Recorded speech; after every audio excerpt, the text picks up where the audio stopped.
Babadook is an Australian horror film that is directed by Jennifer Kent, and it's her debut feature, and it stars Essie Davis as a mother with a very annoying son. He's very difficult. He's very hard to deal with. He has tons of problems at school. He likes to carry around homemade weaponry. He's not making any friends at the playground, trust me. And both of them are still dealing with a very difficult loss that happened on the day her son was born. And one night when he requests her to read a story for him, she finds a story in his shelf she hasn't read to him before called Mr. Babadook. It tells the story of a tall, top-hatted monster that lives in your house that will visit you if you let him in. And from that moment on, The Babadook became the scariest film I've seen all year. I didn't know what to expect with this movie. I was getting a lot of tweets from people who had already seen it in Australia or the United Kingdom telling me to check it out, but I didn't know. It's one of those things where you like, what, The Babadook? What is that thing?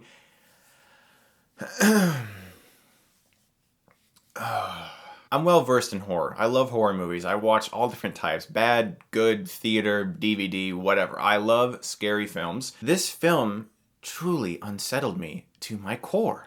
I mean it. It really got under my skin in the best way. And it's because of the melding of a lot of really great things, and some of those are a very good screenplay, an excellent and very exciting debut from Jennifer Kent, who is, in my opinion, one of the best horror directors I've seen in years. And this is her first movie. This is so cool. And an honestly, truly Oscar-worthy performance by Essie Davis. She was brilliant in this movie. She captivated me. Her performance was so real and so lifelike that I truly did not think I was watching an actress. She was magnificent in this movie, and in my opinion, is rising to the tops of the list of Best Actress of the Year. I'm not overselling it. She truly was amazing in this movie. Her performance was great, and her young son also did a really good job because you start out really hating this kid, but the film has an excellent way of turning the tables on you in regards to feeling sympathy for characters you do not want to feel sympathetic for. Let's talk about the creature itself without giving anything away.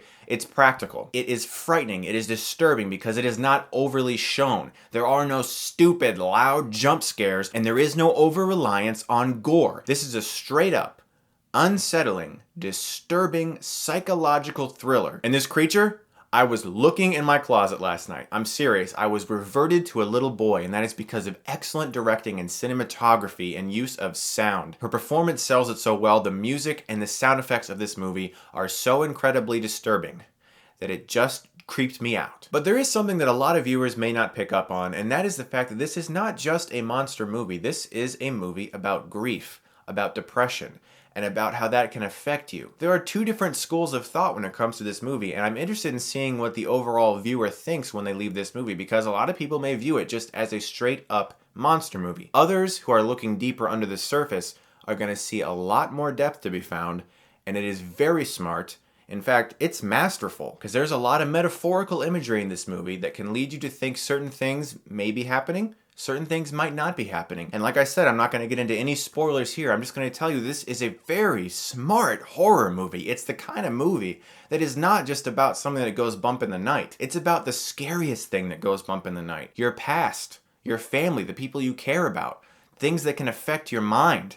These are the types of horrors that this movie explores, and it does it brilliantly. It's the best horror film I've seen in 2014. And The Babadook is going to get an A. It is far better than Annabelle or Ouija or any of the crap that's in theaters right now that's supposed to scare you. If you have a chance to see The Babadook coming up this month at any point in time, I strongly suggest checking it out. It's going to be in theaters and VOD later in November, and I look forward to more people getting the chance to see this movie. And if you're still in a scary mood, my wife and I did a video called Awesome Halloween Guilty Pleasures, and we posted that yesterday. We did 2 really fun skits for you guys and talked all about our favorite horror films to watch around Halloween that maybe aren't that great, but are still a lot of fun to watch. Check that out. It's the video that I just made. It's on my channel right now. As always, guys, thank you so much for watching, and if you did like this, you can click right here and get Stuckmanized.